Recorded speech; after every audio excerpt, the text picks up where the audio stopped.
working for money can be likened to motivation in contrast to inspiration. The former is associated with action, and there's no denying that action is an integral part of allowing money into one's life. The emphasis here is not to discourage action, but to encourage it from a different perspective. Engaging in activities can be enjoyable, but it becomes even more fulfilling when done in the flow, aligned with one's vibrations. This is significantly more enjoyable and productive than performing tasks out of necessity or momentum.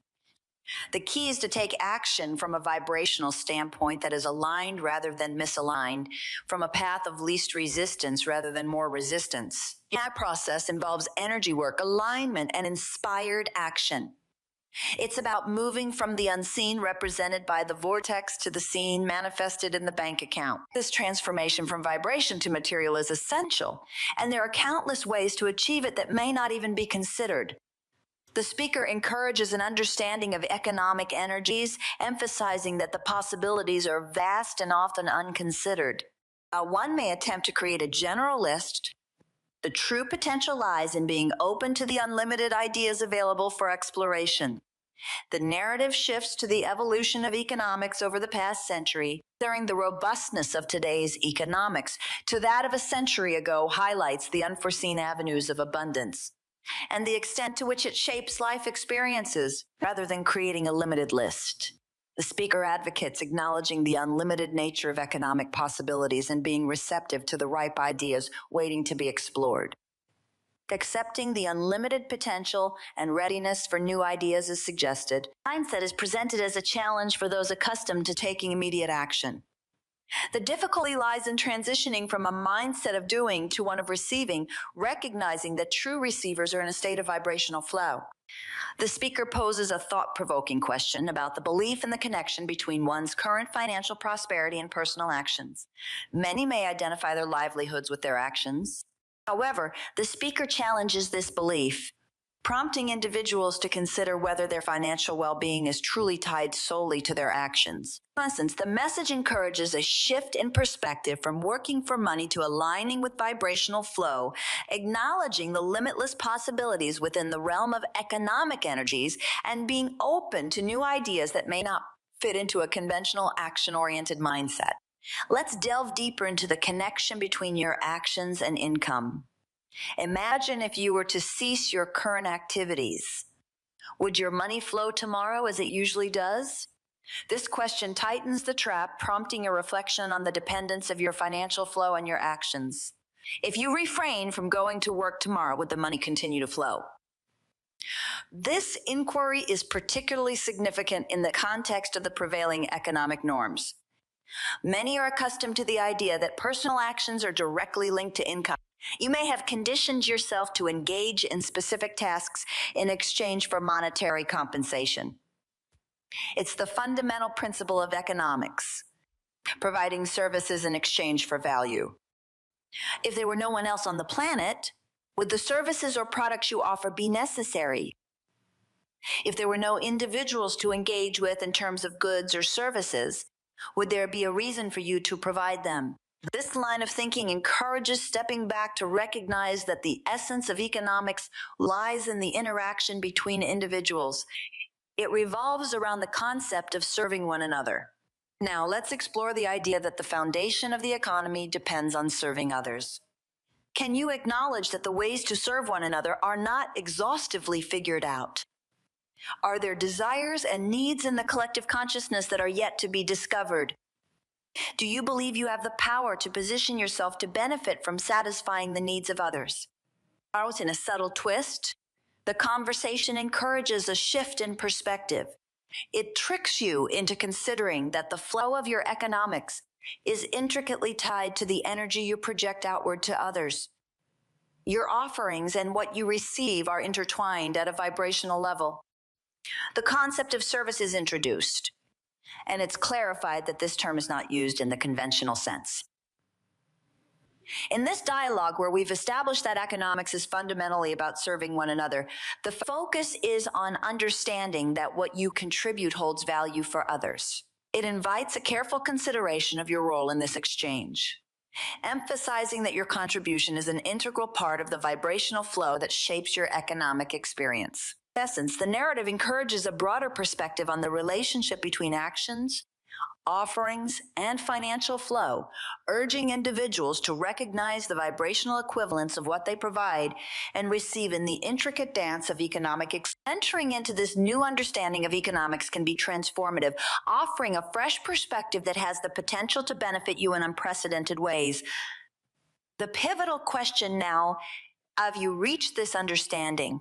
Can you recognize that your service to others is at the core of it all? Try and consider the various ways in which you serve others. It's not just about tangible actions. It's about getting energy flowing, tapping into the stream of infinite intelligence, and tuning into a high power frequency. Your service extends to understanding the path of least resistance and connecting not only to infinite intelligence, but also to infinite prosperity, abundance of energy, and infinite ideas. The crux of service then lies in the power of ideas. As you loosen the cobwebs of conventional thinking, the distinction between motivation and inspiration becomes being in the right place at the right time. Engaging in more uplifting conversations and seizing opportunities are outcomes of putting your attention on the energy you receive and subsequently flow. Now let's revisit a fundamental concept in economics. It was mentioned before, but it bears repeating. You don't get until you give. The act of asking summons abundance. When you adopt an attitude of service, asking on behalf of others, you open a significant portal, a vortex of abundance. This is the starting point, a crucial perspective to embrace. Consider in broad terms how you can be of value to others. Reflect on whether you contribute more when you're ornery or happy. This seemingly simple question holds profound implications for economics. All actions are significant. Attitude, mood, and vibration play a pivotal role in what you receive and what you give. Understanding yourself as the portal through which abundance flows is essential. Recognize that the world is continually asking, and their life experiences shape the identification of the next economic booms. Economic potentials exist in the vortex, waiting to be discovered by those inspired to responding to. The prospect being a creative genius might seem overwhelming, but the invitation is not for everyone to be the next Bill Gates or innovator. However, why not? The underlying message is for you to acknowledge the infinite flow of energy and trust that enough abundance will serve you once you align with the flow of economics. It's fundamentally about energy. Your attitude, your receptivity, and your willingness to be a conduit for the infinite possibilities swirling around you. Consider this. Money and financial abundance are flowing to you in alignment with your asking and allowing.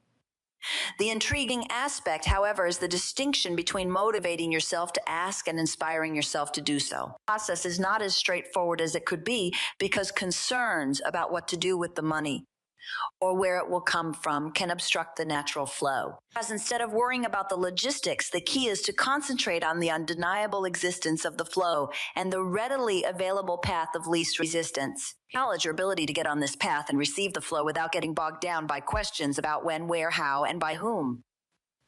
Asking these questions that induce uncertainty and wavering prevents you from connecting to the energy and directing it towards something meaningful. While this might sound like a profound economic discussion, its practical application lies in how you feel about money.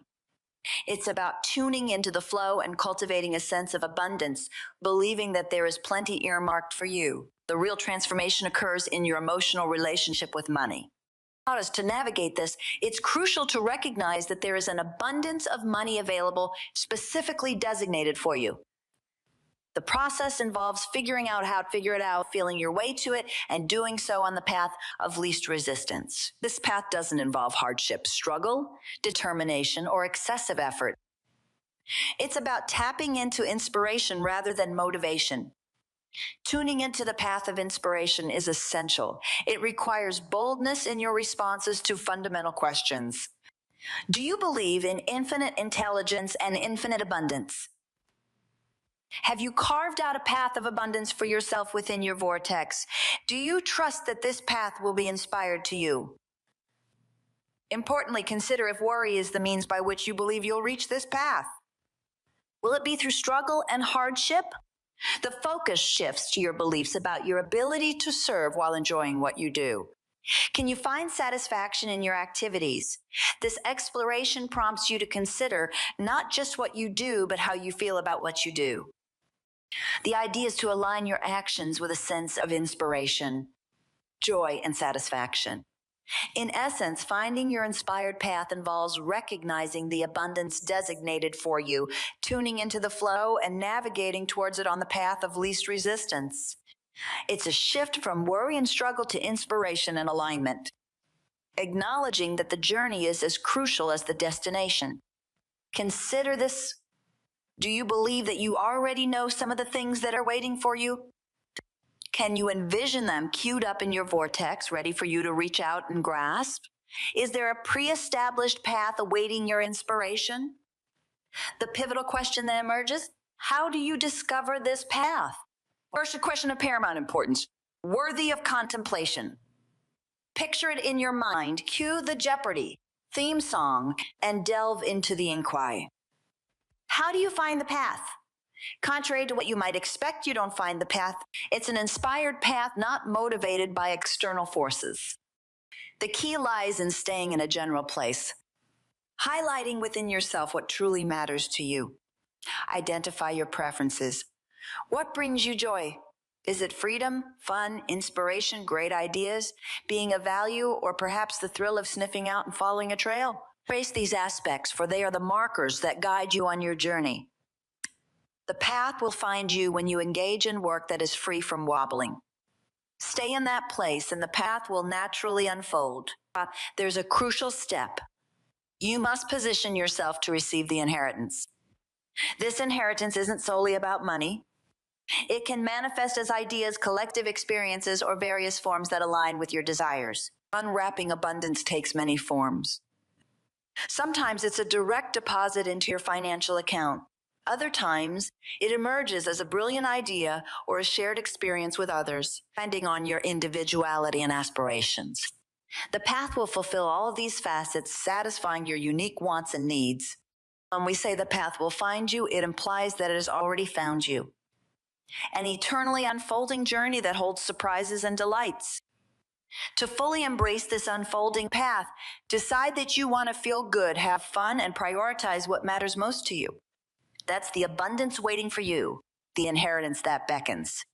Now the crucial inquiry surfaces. Are you ready? Do you genuinely love yourself, and have you practiced that love? Consider the depth of your love for life, because it is this love that opens the door to the abundance waiting to greet you. It's about aligning your energy with a sense of readiness and love, allowing the path to unfold, surprise, and delight you along the way.